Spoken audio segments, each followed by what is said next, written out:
Pinagmulan The Journey Home is brought to you by Cathay Pacific Airways, named Airline of the Year 2006. Closed captioning for Pinagmulan The Journey Home is brought to you by Andok's Lechon Manok, the Filipino chicken. Filipinos are taught early on about the value of love for family. Love for family is a journey that's homeward bound. Home is where it all starts. Ito ang pinagmulan ng lahat. And this is the program that brings Pinoys in the United States back to rediscover their roots and be reunited with their loved ones. I'm your host, Mike Ingona. Welcome to Pinagmulan, The Journey Home. Posible kayang labanan ang agos ng paghamon, mabuwal at madapaman, sabay tayong aahon. Posible kayang mabura alinlangan sa sarili, ang tapang sa loob makikita, taglay mo ang dugong bayani.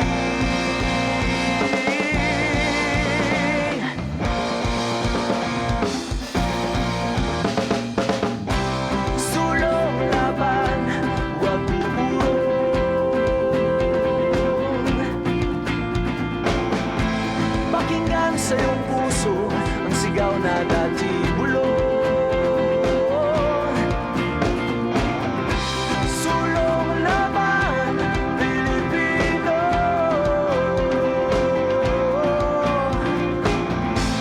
Pakinggan sa iyong puso ang sigaw na dati bulong. Posible.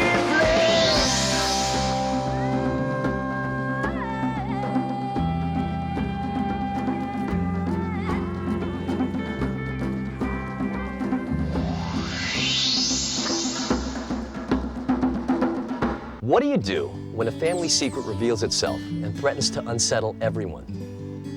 JoAnn realized that she had to set her heart straight and remember these words.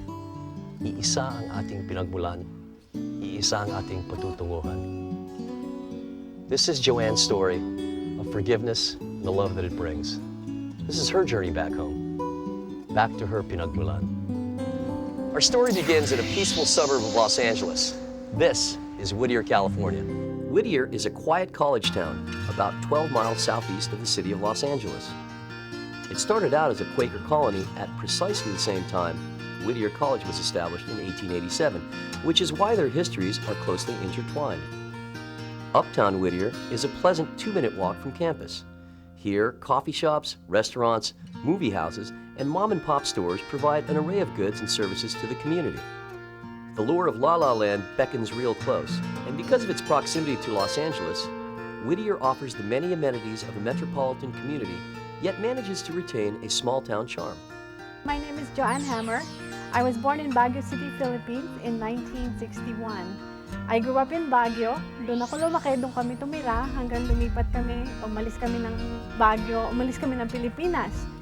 And that was in 1972.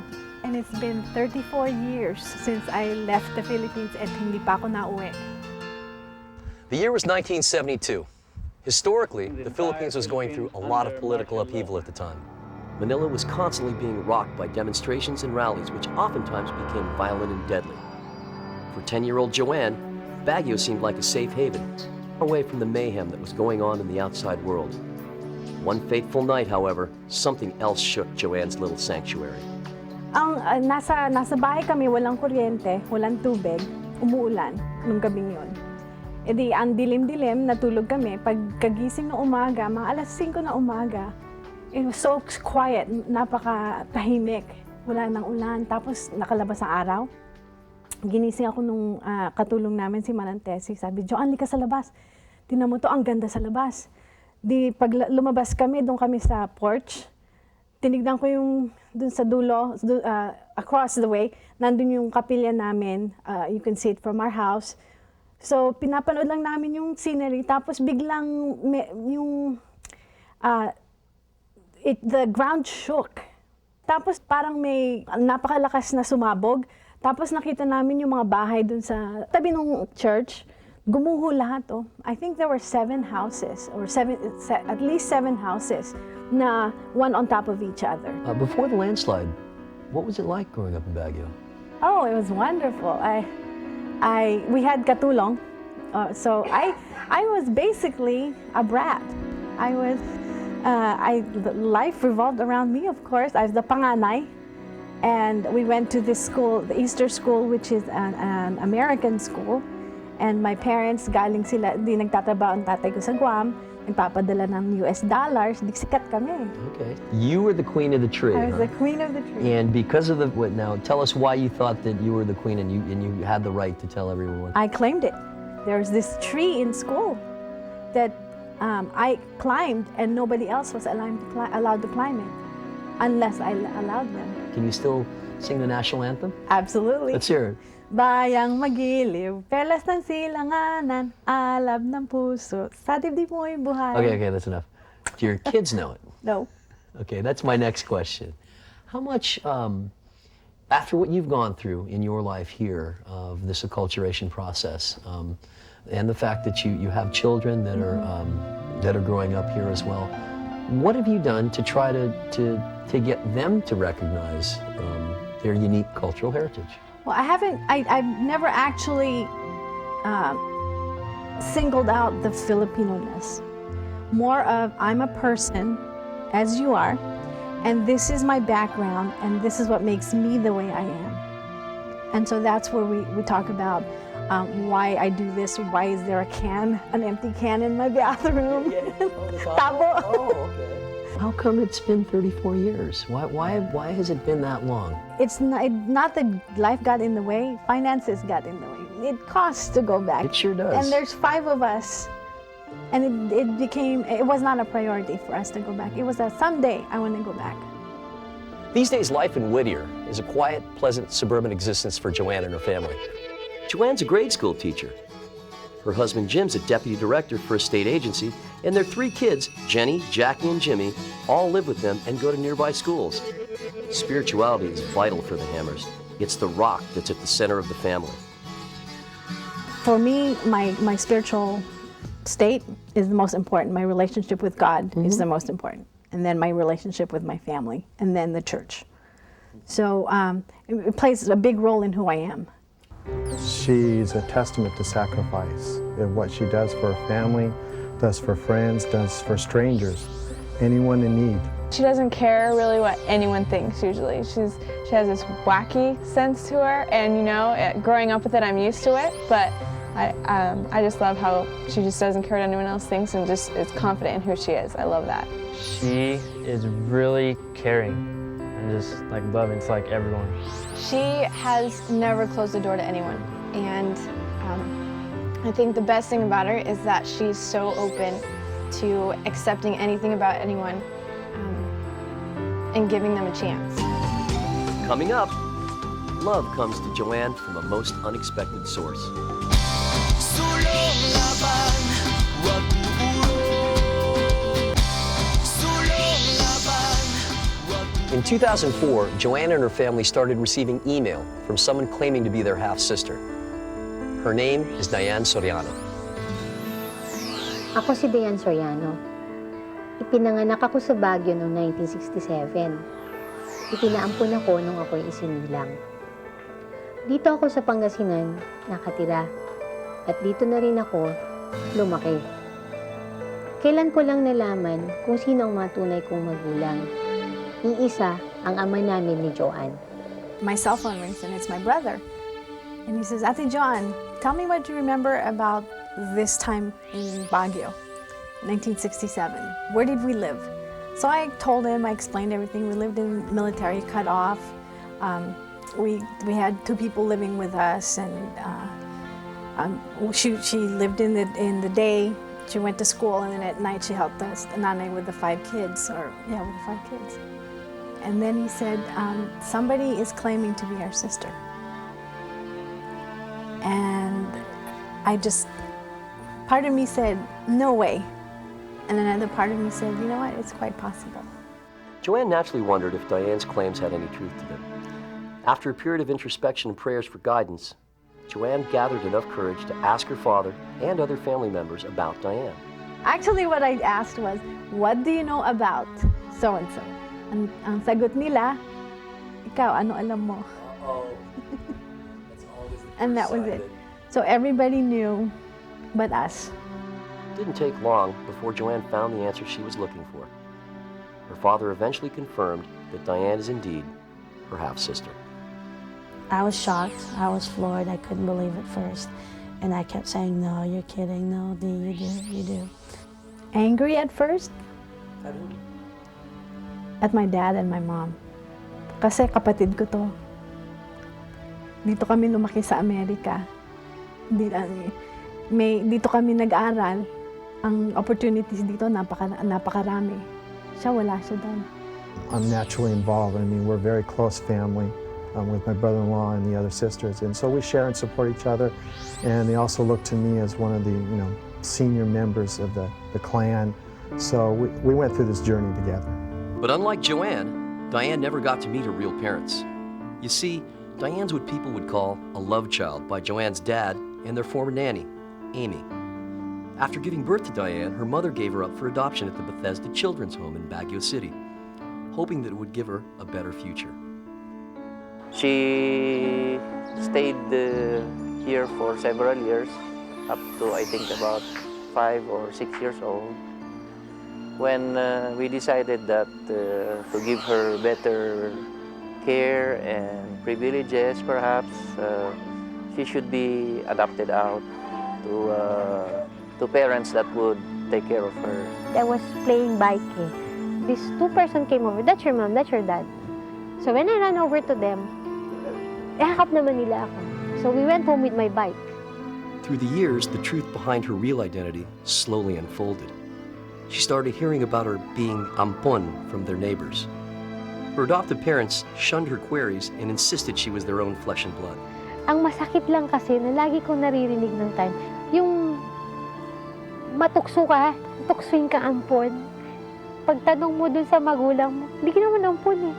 Anak talaga kita. Lahat naman ng tao ay nampun eh. Ganun ang reason ng tatay ko eh. Then one day by accident, she discovered what could be the evidence she'd been looking for. Paggabi, nahilig kami magligpit ng mama ko. Ngayon, meron ako nakitang sobre. Hinawakan ko yun. I remember I was just only 11 years old that time. Grade 5 ako nun.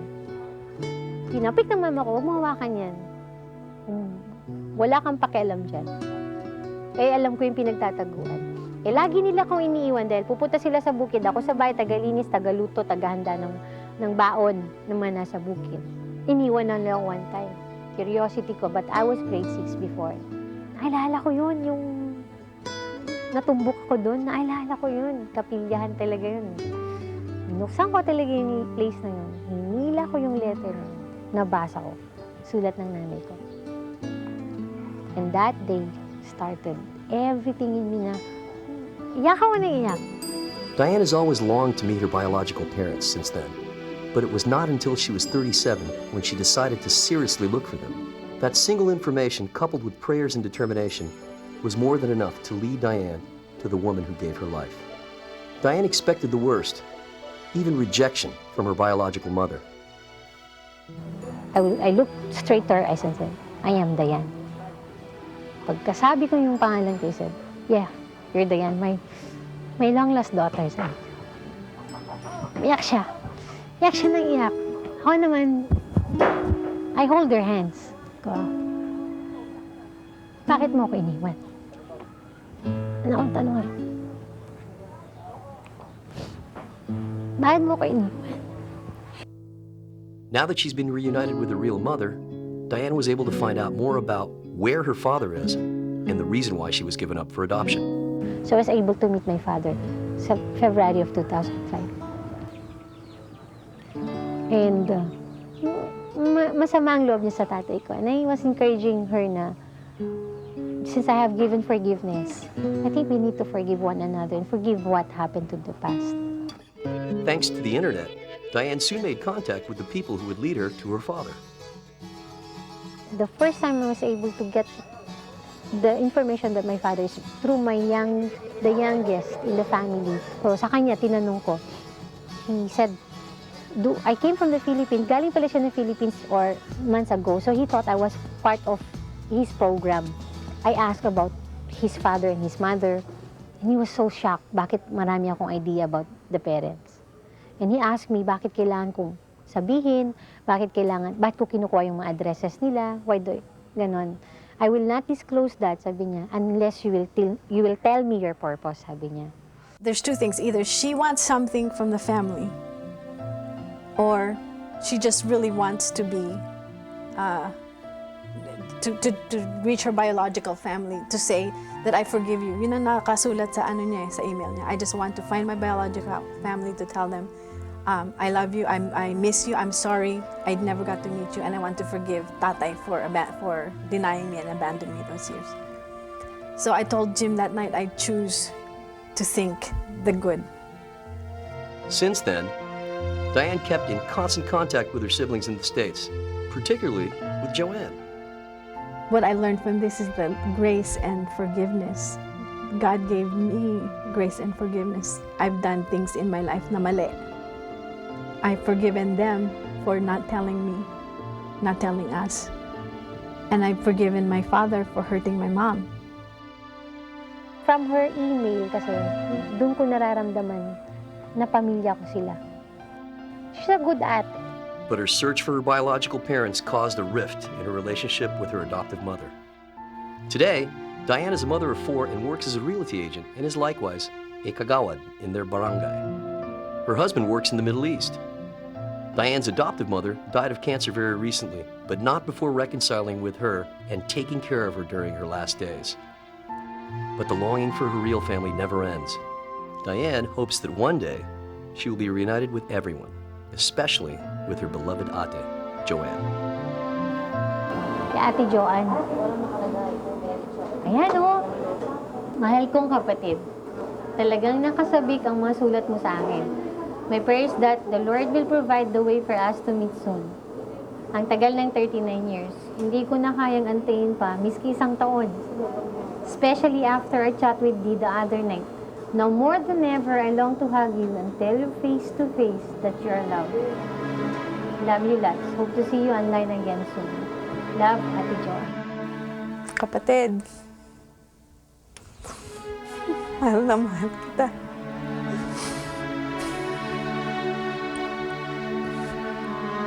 Alam ko mas matagal mong inintay to. Dahil mas matagal mong alam na may mga kapatid ka. Pero eto na kami. Mahal ka na.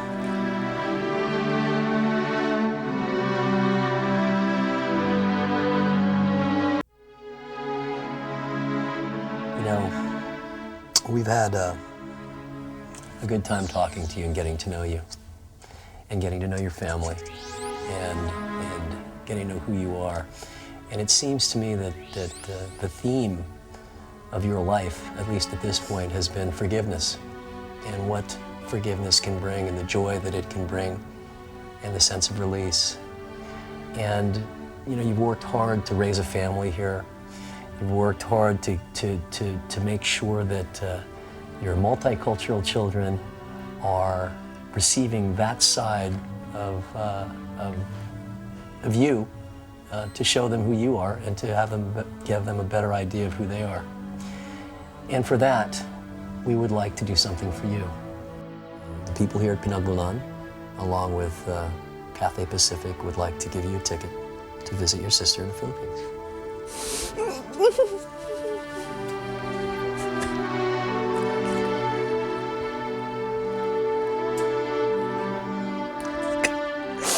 Go. My box packed, baby, because we're going to the Philippines. Thank you. Thank you, Lord.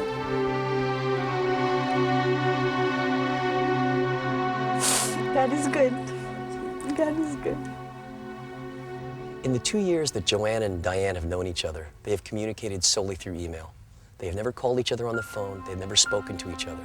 But right now, our ABS-CBN crew is in Pangasinan in the Philippines. They're getting Diane ready for her first phone call to her ate.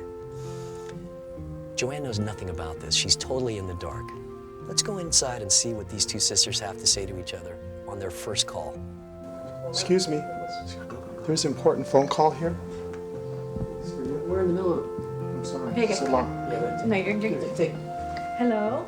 Hi, hello. Hello? Ate Jo. Sino to? Ate, si Dayan. Oh my God! What did you do? Hey. Hey, ate. Hi, how? Kaboses ni si Jay! Hey, you're crying. Don't cry. Oh, How are you? You surprised Eto. me that. Sinurpresa mo ako, ate. ikaw nag-surpresa sa akin. Parehas Ano ba to? tayo? Ha? Nasurpresa ako eh. I'm surprised. Paano mo nakuha ang number ko? I don't even know how. They just gave me a number. Then, I Oh my dialed this. gosh! Tinawagan kita. How are you? What time is there? Anong oras ka dyan? Ano oras na dito? What time is it here? Gabi na. Magagabi. Magagabi ka na naman? Hapon? Ano? 5:40 ng Five? hapon. 5:40 ng hapon. Dito it's 8 o'clock. In the morning. So at least di kita pupuyatin. Katulad Sabado. mo. Today, Saturday, yes. Saturday sana. Okay. Hindi ka pupunta sa... Wala kang trabaho ngayon. Mag-work ate. Pupunta mamayang hapon. Ano yun? After this. Yung dati, yung Hindi bibisitan ko magkikita lang tayo sa sa web. this afternoon kaya. I'll try. Yeah, I'll see Oh, you. sige. Mapupuyat na naman kita. Di bale. That's your Di voice. bale. Hi ate, I love you. I miss I you. love you too. Andito rin ate, di mo. Oh really? Can I talk to her? I Talaga? want to talk to you. She sounds just like Jay. But speaking Tagalog. Hi, Diane. Hi ate D, how are you? I'm good. Oh my gosh. What time is it there? I'm sorry, did you read my email I sent you last night? No, I did open up my email yet. I sent you a letter and I told you I'm sorry that I can't speak Tagalog as well as you do. So it's your job to teach me, okay? Yeah, I'm gonna teach you. It's nice to hear your voices there. It's good to hear your voice too. Now I can put your voice with your face. It's a family. I mean, thank Oh. you. Oh. I'm so happy. I mean, this is the greatest day I have. It's not even my birthday and I'm so happy thinking this is the best birthday present. It's 57 days ahead, but thank you for this best birthday That's present. the same. I love you. I love you too. I miss you a lot there. I miss you too already and I haven't even met you. Okay, here's Ate JoAnn. Yeah, ate. Okay, bye. Okay, I'll talk to you soon, okay? Yeah, ate. Okay. Talk to you Alright, soon. here she is. Hey, Diane. yes, ate. Look at what Ulitin ko yung sinabi mo sa akin. Ano? Na magkikita tayo soon. Talaga? Sana Sana? dito sigurado sa langit. Pero sana dito sa mundo. Please lang. I wanna see you personally. Huwag naman nun. Huwag naman nung ganun. Wag naman, dito nga sa mundo na. Sa mundo? Sa mundo na. I want to see you rin natin so much. Ay! Di ba? Someday tayo. One day. Someday, Yun ang one ating day. motto. Yeah. One day. One day, yeah. Our motto. Dagdagan natin. One day soon. One day soon, yeah. Yeah, please. Sige. I love you, ate. Wanna I love see you you soon. Thank you. Thank you very much. Love the kids. Yeah, bye-bye. Sige, bye-bye. Okay, bye. Bye. Oh my gosh, you guys! Oh. Beginning. Oh my gosh. I can't handle this.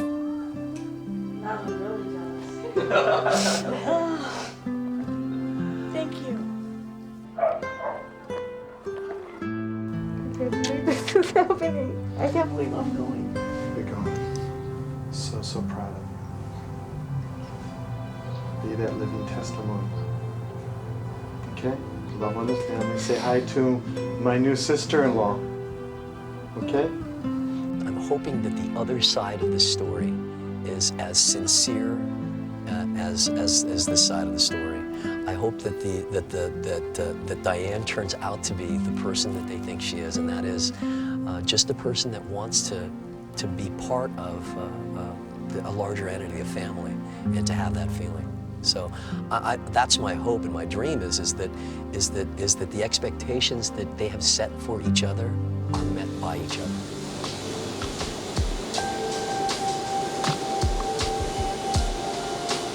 Coming up, two half-sisters meet and finally complete one another.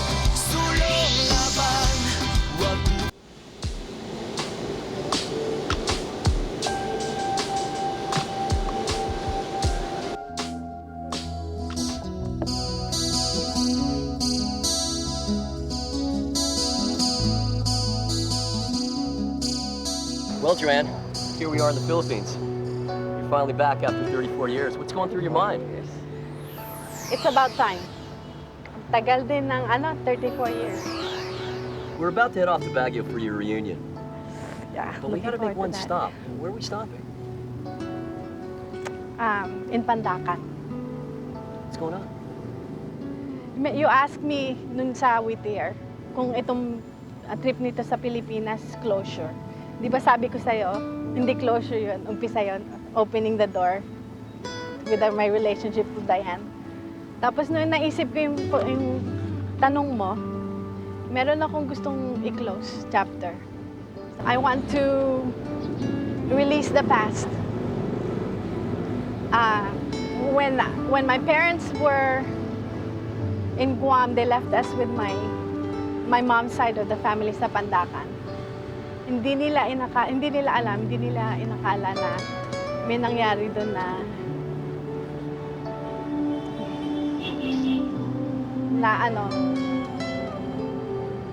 heartbreaking. I was raped and molested by family members. Ang sabi sa akin, I was 7 years old, ako panganay. Meron akong tatlong kapatid na babaeng mas bata sa akin. Sabi sa akin, wag ko daw isusumbong dahil walang maniniwala. Tsaka, pag naniwala man sila, ako mapaparusahan dahil kasalanan ko daw yun. Tsaka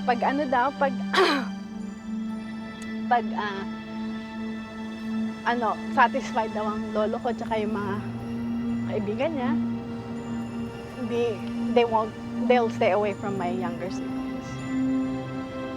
Kaya hindi ko alam until I was an adult that what happened to me is considered rape and sexual abuse.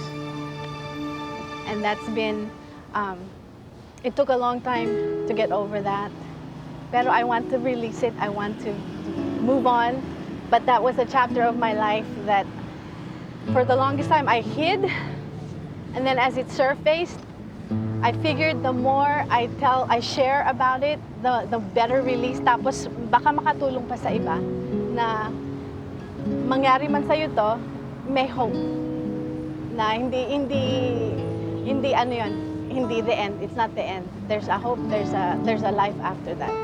Inisip ko yun, gusto ko bumalik sa Pandacan, saka magbato ng, yun talagang, tapos my husband and I talked about it.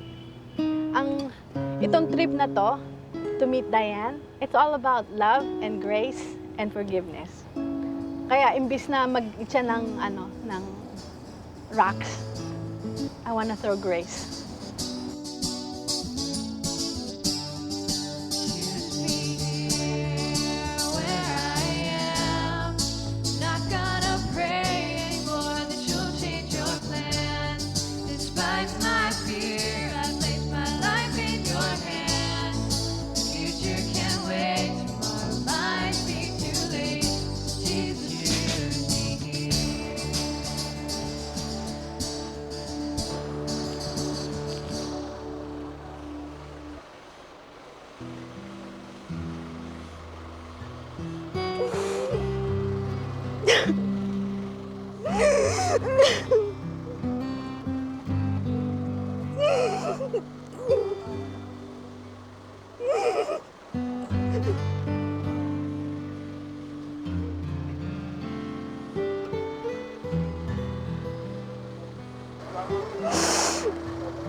Freedom, liberty, libre na, wala na.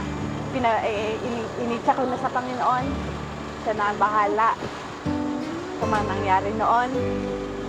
Ngayon, ang iniisip ko na lang, from here on, move on. Wala na yun.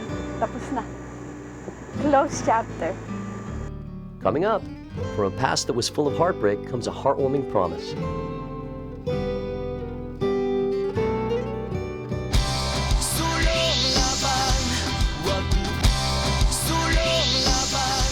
Located 246 kilometers north of Manila, Baguio is the most urban city in northern Luzon.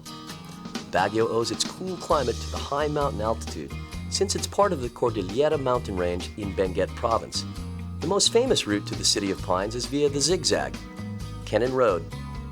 Though first established by the Igorot tribes of the region, modern Baguio was established as an American resort in 1909.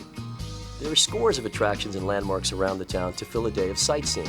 Today, it's hard to imagine that this historic city has been devastated by a world war and an earthquake in 1990.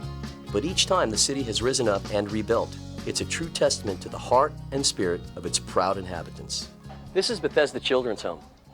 Diane was left here as an infant under the care of missionaries until she was adopted. Bethesda Ministries International was founded in 1948 and currently is a boarding house that houses over 100 children.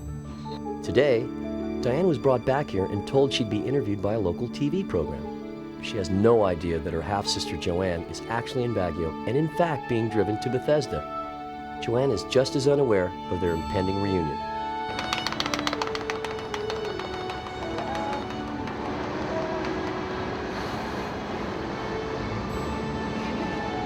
Okay, talagang ganun, nervous na ako.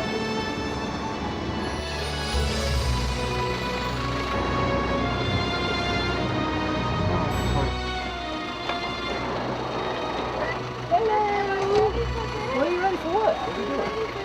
Let me go. Why don't we do just a couple stairs?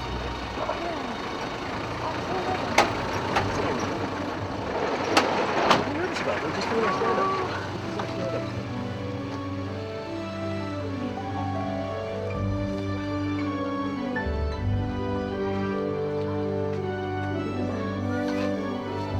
Santa John!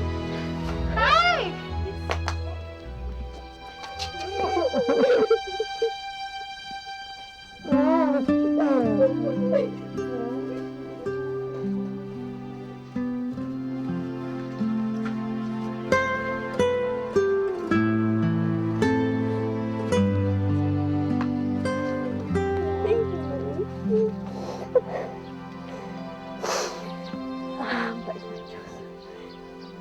Let me see your face. Let me see you. I'm crying. See my pretty face. Hey, you're so pretty.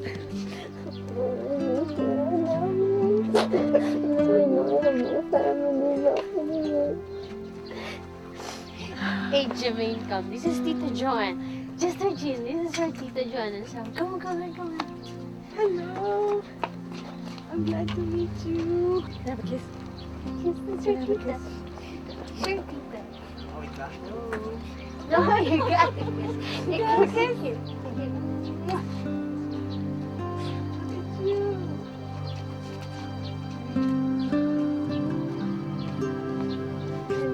No. Yeah, Jermaine.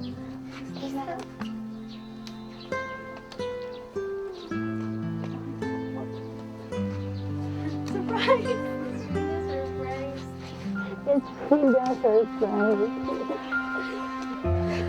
Asan ba tayo? This is Bethesda. I mean, this is where I grew up. Okay, ladies, we're going to go downstairs and we're going to put some smiles on some kids' faces. Ready for that? Let's go.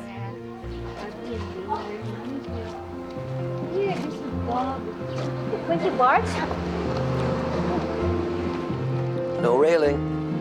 No, really. You give this stuff away. You have the kids come up. Just want to tell you two, the entire family, that this has all been donated by William Lim of WL Foods. He's one of our sponsors, and he's decided to put some smiles on some kids' faces. So let's bring them on out.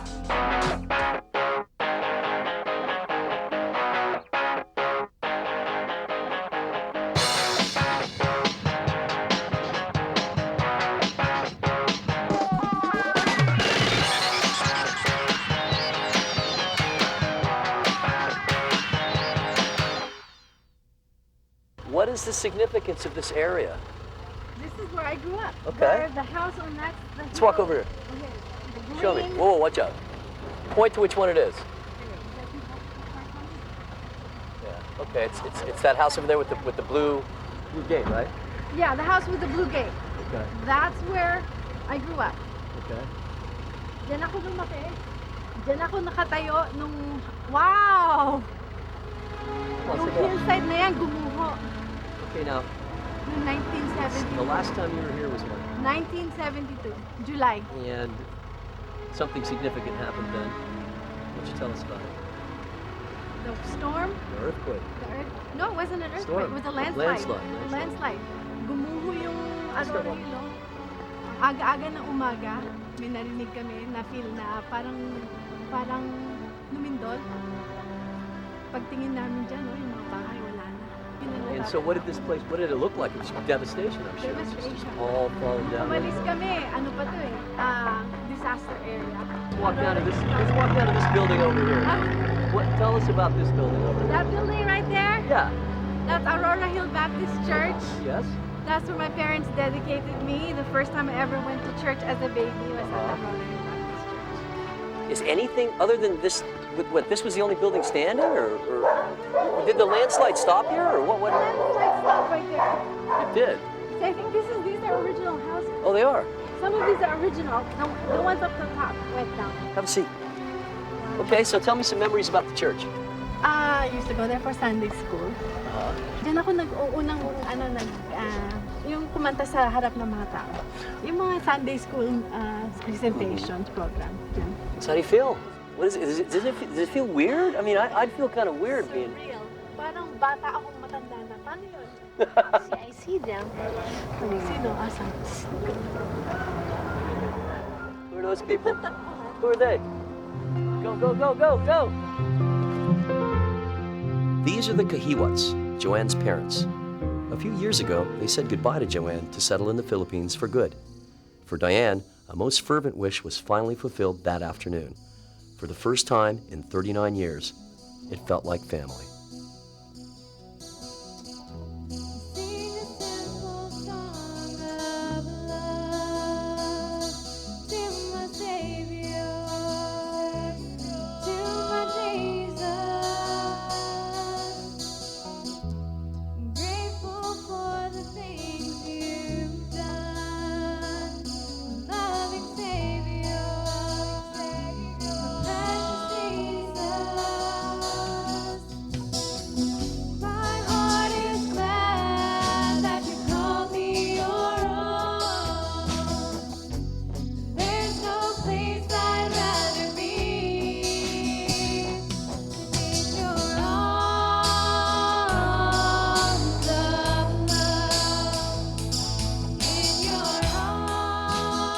Coming up, the sisters scour Baguio City and score.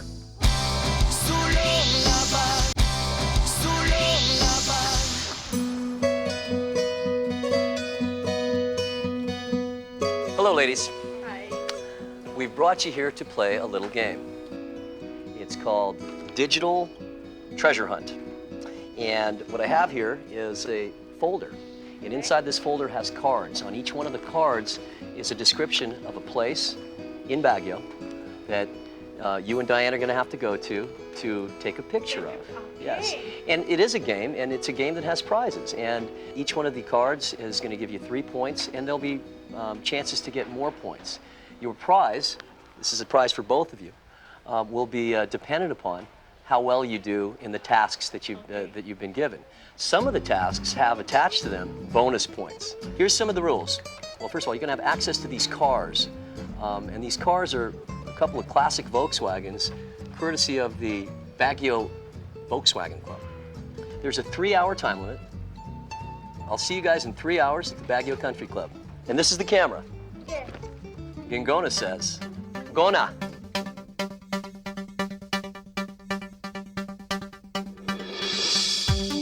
Mansion house, Barrio Fiesta, when? To ube or not to ube, Mines View Park. Pupunta pa na Mines View Park. Going to Chinese church pa tayo. Ay, nako. And then, Baguio Public Market. Malapit ba tayo sa Lourdes?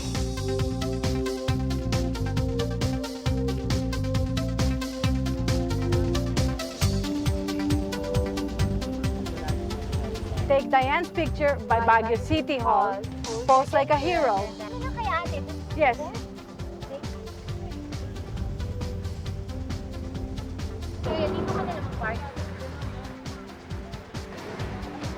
Walis tambo, lengua de gato, strawberries. Okay.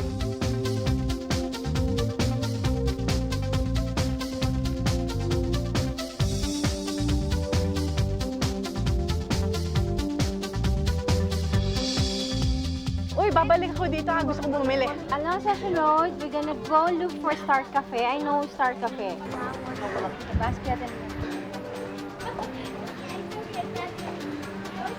Wagwagan, ukay-ukay. They're one and the same. A pick of Dan with one of the vendors will put you ahead. One of the, yung tindero. Yeah, okay. Okay. Cross, cross, cross. Go pa ba? Basta we have to see the sign. Doon daw. Okay. Cathedral. Paano pupunta ng cathedral? Stairs? 1, 2, 3. This is so much fun. Rizal Park, Sunshine. The picture of Diane in front of it. 1, 2, 3. Bukas ba?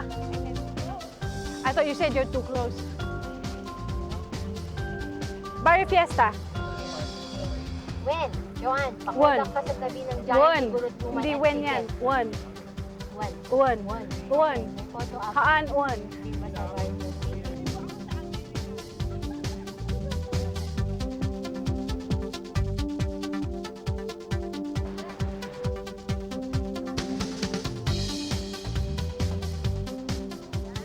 St. Louis muna doon? Diyan ba? And then we go Bell Church here.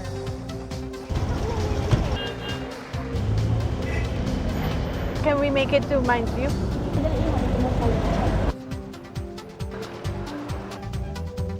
Next. Okay. Cafe by the Ruins. Magtanong ka na. Pwede magtanong-tanong yun.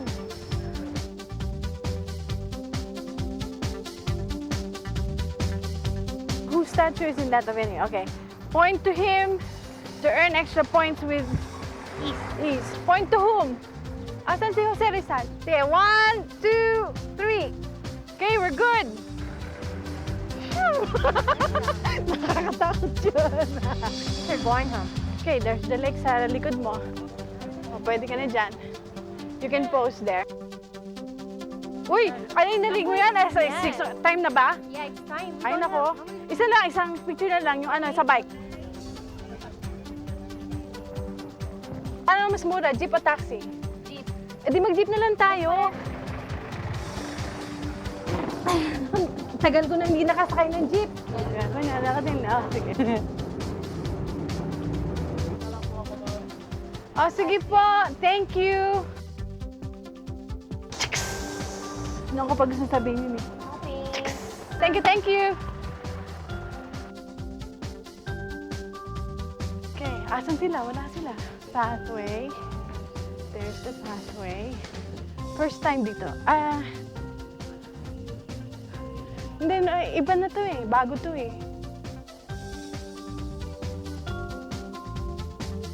We're here.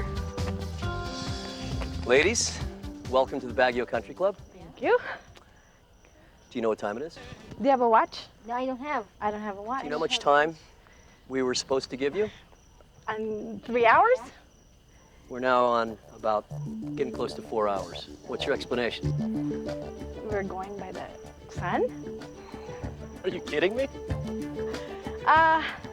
We decided to take a jeepney on the way back. To get a little bit more of the local I flavor. haven't been on a jeep since I've been here. Okay. So, we took Okay, a you're jeep. excused for now. Sorry. We hope you guys had a good time. Yes. Had a And blast. we hope it proved to be a bonding experience for you two as sisters. Now hand over that camera and let's see how well you did.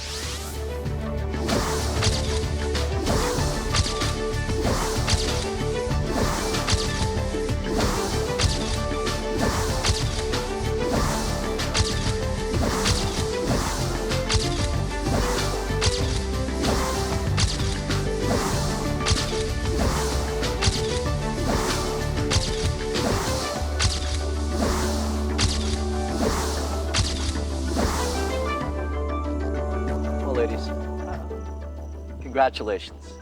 You've earned enough points to win the grand prize. Yeah!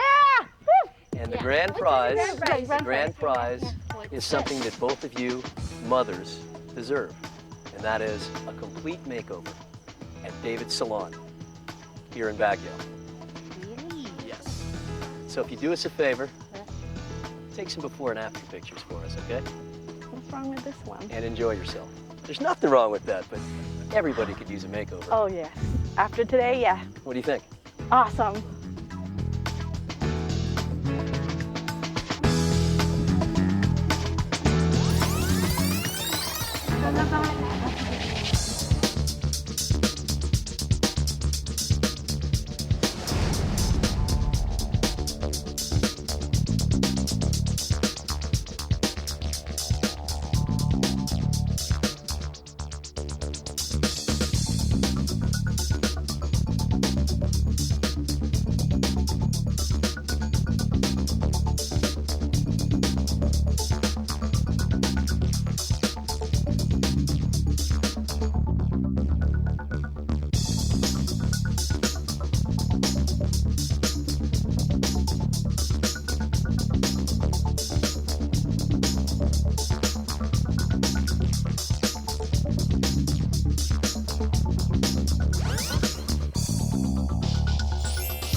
Cliches, cliches, cliches. We talk about blood is thicker in the water. We talk about is it nature or nurture.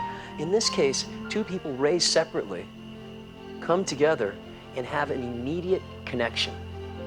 And that immediate connection is going to play out, and both of their lives are going to change forever because of this. And you can tell that there's going to be trips back and forth, and you can tell that there's going to be more of a connection.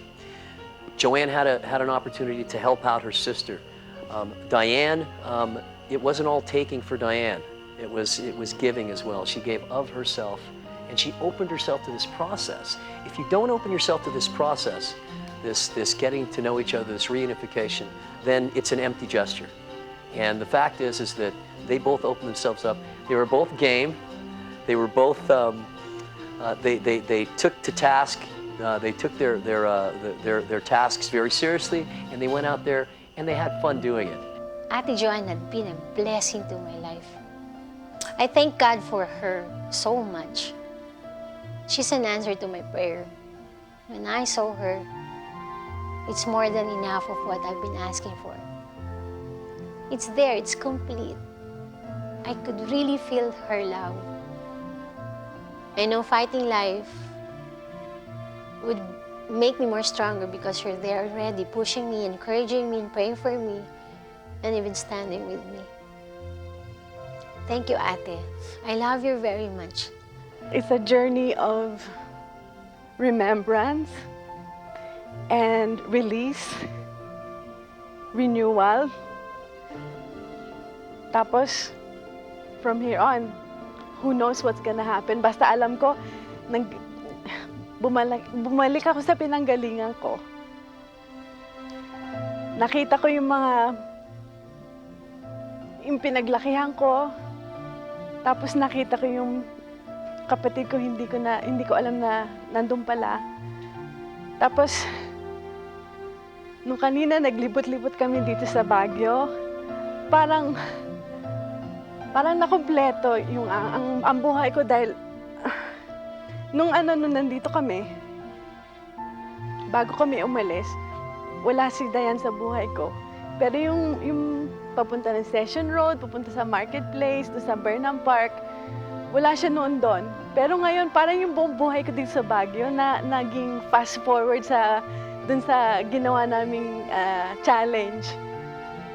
And ang saya namin ni Diane.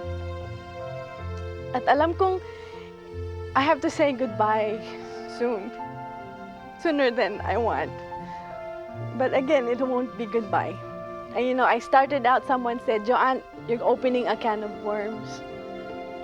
But I choose not to look at it as a can of worms. I'm giving a cup of grace na pwedeng inumin, and when you drink that cup of grace, there's forgiveness, there's release, there's love. Mahal na mahal kita, Diane, mga anak mo, and ano lang to, umpisa lang to. Babalik ako, o kaya kayo pupunta doon. This has been JoAnn's Journey Home. From Baguio City, I'm Mike Ingona, urging you to take that journey home and rediscover your Pinagmulan.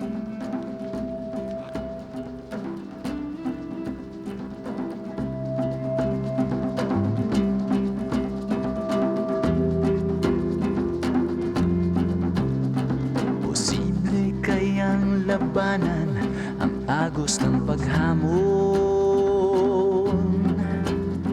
mabuwal at madapaman, sabay tayong aahon. Posible kayang mabura alinlangan sa sarili, ang tapang sa loob makikita, taglay mo ang dugong bayani.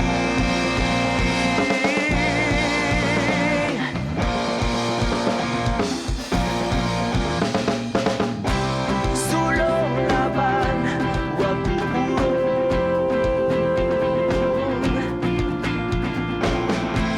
Pakinggan sa iyong puso ang sigaw na dati bulong. Sulong laban, huwag uurong. Pakinggan sa iyong puso ang sigaw na dati bulong.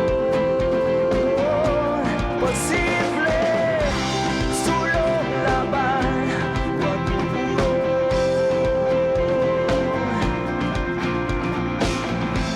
Pakinggan sa iyong puso ang sigaw na dati bulong.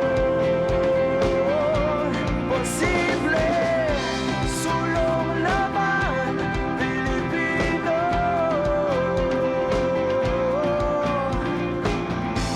Pakinggan sa iyong puso ang sigaw na dati bulong.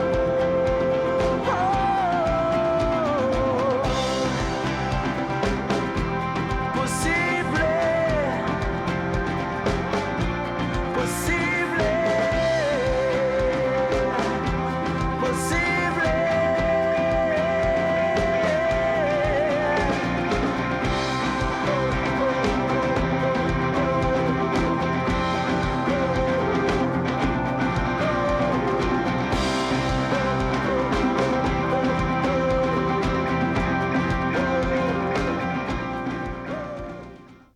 Pinagmulan The Journey Home was brought to you by Cathay Pacific. Now you're really flying.